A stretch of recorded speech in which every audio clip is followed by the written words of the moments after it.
Aujourd'hui, je vais te raconter l'histoire d'une jeune femme qui est morte au Canada. Elle est venue avec son permis de travail en 2020.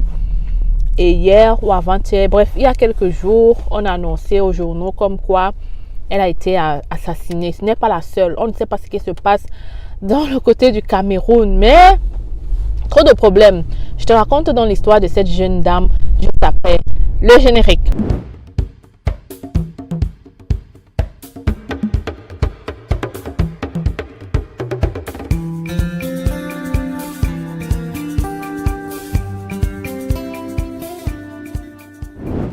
Bon, aujourd'hui, c'est une histoire triste. Et vous savez, si c'est facile, je vous dis toujours les nouveautés, les news. Je partage avec toi les nouvelles du Canada. C'est donc la nouvelle qui est sortie il y a quelques jours, comme quoi une dame de 34 ans, camerounaise, a été retrouvée morte dans son domicile avec un bébé de 2 mois. Elle venait d'accoucher, elle était en congé maternité. Avant de continuer l'histoire, laisse-moi me présenter. Je suis Stell Difac, arrivée au Canada depuis déjà 9 ans, venue comme étudiante, aujourd'hui résidente permanente. J'aide les gens à réaliser leurs rêves canadiens à travers mes astuces, mes conseils, mais surtout mes vidéos. Plusieurs personnes ont déjà réalisé leurs rêves canadiens et j'espère que ce sera toi le prochain. Pour cela, tu as 3 choses à faire. Tu t'abonnes, tu partages les vidéos. Tu n'oublies pas aussi de liker celle-ci si tu auras apprécié. Je partage avec toi une nouvelle triste aujourd'hui. Mais habituellement, je t'aide un peu plus dans ta procédure d'immigration. On va regarder nos vidéos. Nous avons à peu près 400 vidéos. Regarde surtout celle de Franck, notre nouveau arrivant, qui grâce à nos vidéos a pu atterrir au Canada avec son permis de travail. Bon les amis, regardons un peu cette réalité. Et cette Camerounaise qui est morte là, ce n'est pas la seule. Dernièrement, je te parlais aussi d'une qui a été poignardée par son mari en face de ses 3 enfants. La dame a été tuée devant ses 3 enfants. Je pense qu'aujourd'hui, le mari est en prison. Mais dans le cas de celle-ci, on ne connaît pas qui est l'assassin. On ne connaît pas qui est-ce que ça peut bien être. En fait, la dame, elle a 34 ans, comme je t'ai dit.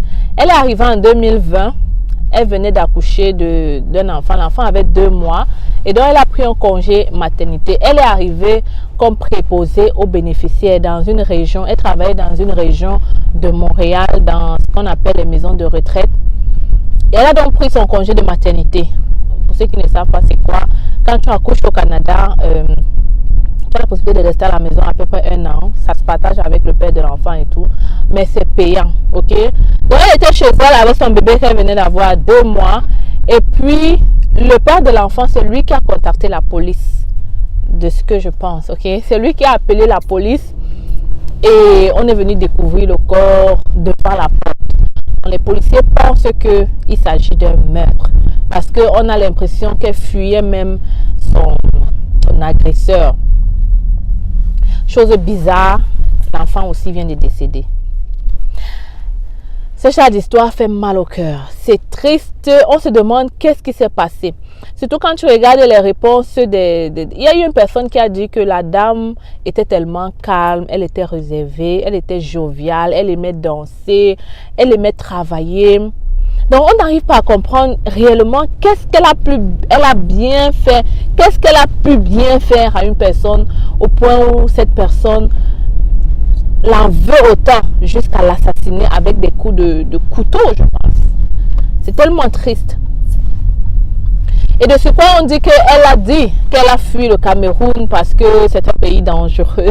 C'est un pays dangereux et puis elle avait peur pour sa vie. Et voilà, elle se retrouve au Canada et c'est là qu'elle trouve la mort.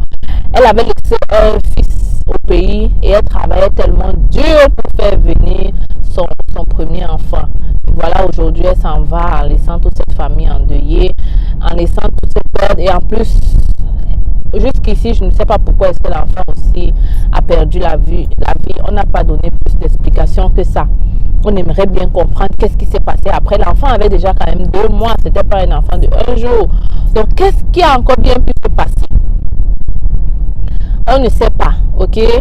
Peut-être on va donner des nouvelles au fur et à mesure que l'enquête va se passer. Mais pour le moment, la police est en train d'interviewer tout l'entourage, tous les suspects, tout le monde. Mais le mari n'a pas été arrêté. Il n'est pas un suspect potentiel selon eux. Il a juste été interrogé. Mais vraiment, on l'a pas arrêté en fait. En fait, si je décide de partager avec toi cette histoire, c'est vraiment juste pour conscientiser. Moi, j'ai envie de comprendre qu'est-ce qui a bien pu se passer dans la vie d'une jeune fille qui est arrivée juste en 2020 et seulement 2 ans après. On la retrouve. Qu'est-ce qui a bien pu se passer? Elle trafiquait quoi? Elle faisait quoi avec qui? Ou alors, qu'est-ce qu'elle a pu bien faire à une personne au point où... Parce que le Canada n'est pas quand même un pays de forte criminalité. Si c'était aux États-Unis, on allait peut-être directement déduire ça à quelque chose. Mais le Canada n'est pas quand même un pays à forte criminalité. La première dame qui est morte, je t'ai dit, c'est son mari lui-même qui a... c'était clair que c'était lui. Mais elle, qu'est-ce qui a bien pu se passer? Mais je suis sûre que la police va travailler dur pour pouvoir nous dire exactement c'est qui le coupable dans cette histoire. Et on aimerait bien savoir et punir cette personne. Parce que moi, je pense que peu importe ce qu'une personne te fait, ôter la vie à quelqu'un, c'est très grave quand même. Avec des poignards, genre tout son corps. Ok? C'est quand même cruel. C'est quand même cruel. Ça veut dire que c'était... La personne avait vraiment une grosse rancune, quoi. Ok? Ça veut dire que c'était...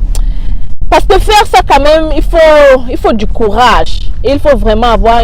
Je sais pas moi qui devais dire raison, mais il faut avoir vraiment le gros cœur de la personne. Je sais pas comment expliquer ça.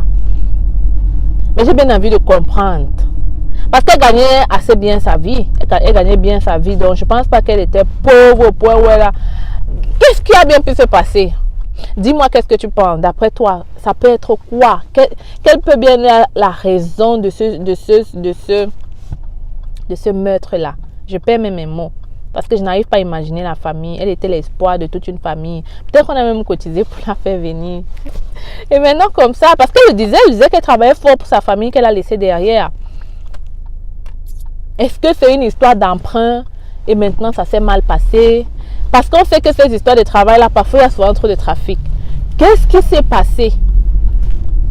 On reste sur cette question là. Moi je vais te laisser ici. Donne-moi un peu qu'est-ce que tu penses, qu'ils sont au Canada ou ailleurs. Qu'est-ce que ça peut... Donne-moi un peu qu'est-ce que tu penses qu'est-ce que tu penses de cette histoire là. Je te laisse ici sur cette petite vidéo. Si tu veux prendre une rencontre avec moi, tu n'oublies pas de nous écrire par email. hello@cfacile.com. On pourra faire une évaluation de profil pour savoir qu'est-ce qui est bien pour toi pour immigrer au Canada. Parce que oui, il y aura toujours des choses comme ça dans tous les pays où tu te trouves. Donc n'essayez pas de crier du genre oh regarde le Canada que tu parles. Il y a ça partout. Mais au moins le Canada, la criminalité n'est pas ok, ce n'est pas le premier pays à avoir des suicides ou des meurtres ou quoi que ce soit. Il y a ça partout, même là où tu vis. Donc on regarde, on pèse le pour et le contre. Et on décide si oui ou non on peut immigrer ou pas. Donc voilà, je te laisse ici. J'espère te retrouver très bientôt dans notre vidéo. N'oublie donc pas de t'abonner. Vous avez le rêve canadien. Vous souhaitez réaliser ce rêve sans dépenser une somme exorbitante et passer par des personnes expérimentées vivant au Canada. Vous êtes étudiant ou travailleur. Le Canada est à portée de main avec nos différentes formations. Étudiant. Découvrez dans notre formation la procédure de demande du visa étudiant de A à Z avec nos modules de choix de filière, la liste de bourses disponibles pour le Canada, la procédure pour effectuer une demande d'admission et bien d'autres encore. Avec cette formation, vous bénéficierez d'un suivi personnalisé avec des réunions mensuelles et intégration à un groupe de suivi privé gratuitement. Pour vous, travailleurs, optimisez votre profil et candidature grâce à nos formations et prestations sur le CV type canadien et votre lettre de motivation. Mais aussi, notre formation coaching en vue de préparer votre entrevue avec une entreprise canadienne. Vous vous demandez quelle formation choisir? Nous vous proposons notre service d'orientation et d'évaluation de profil qui vous permettra de savoir quel est le meilleur choix en fonction de vos qualifications. Pour aller plus vite, nous vous recommandons la formation qui représente les sites de recrutement dédiés à l'international. Rendez-vous sur notre site internet et sur nos plateformes sociales pour en savoir plus. Vous aurez l'occasion de voir de multiples personnes qui ont réussi à obtenir leur visa en seulement 3 mois. Je m'appelle Sonia et je suis venue au Canada en tant qu'étudiante au mois de septembre grâce à C'est Facile. J'ai eu mon visa rien qu'en 2 mois et pour moi c'est toujours... Avec C'est Facile.